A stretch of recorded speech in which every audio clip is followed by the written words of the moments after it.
Bonjour à tous. Jusqu'où peut aller la paupérisation de l'économie française? C'est à cette question que je souhaitais m'astreindre, parce qu'il est vrai que le concept de paupérisation a un double sens contradictoire qui me semble important d'expliquer. Car en effet, si la paupérisation se caractérise par l'appauvrissement d'une partie de la population de plus en plus importante, appauvrissement dû bien sûr soit à l'augmentation des prix, ce qui est le cas actuellement avec l'énergie, et comme les revenus n'augmentent pas, on a du mal à faire face à ces nouvelles dépenses, soit alors tout simplement parce que les revenus sont soit absents, diminuent, ou sont insuffisants, nous faisant vivre au-dessous d'un seuil de pauvreté,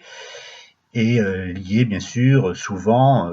au travail précaire, au travail mal rémunéré, ou alors tout simplement au chômage et aux fermetures d'usines, comme on peut le constater aujourd'hui sur notre territoire. Mais comme je vous l'ai dit, ce concept a un double sens, et si une partie de la population s'appauvrit, une autre partie, elle, par contre, s'enrichit de façon exponentielle, et créant ainsi un écart de plus en plus grand entre une partie de la population qui perd des revenus et une autre au contraire qui en gagne, et cela porte le nom de la polarisation de notre économie. Et c'est peut-être d'ailleurs ce qui caractérise réellement la paupérisation d'une économie, c'est la polarisation des revenus plus que finalement l'appauvrissement d'une partie d'elle. Et d'autant plus que l'économie française a profondément été modifiée ces dernières années, puisqu'elle a perdu sa capacité à la production,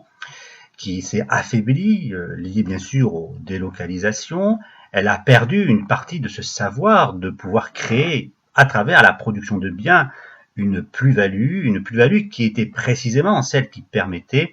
de lutter contre la paupérisation de notre économie.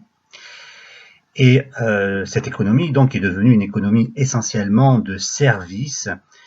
et on l'a actée, et visiblement on l'a même quelque part acceptée. Et c'est pour cela d'ailleurs qu'il faut se poser cette question: jusqu'où allons-nous aller?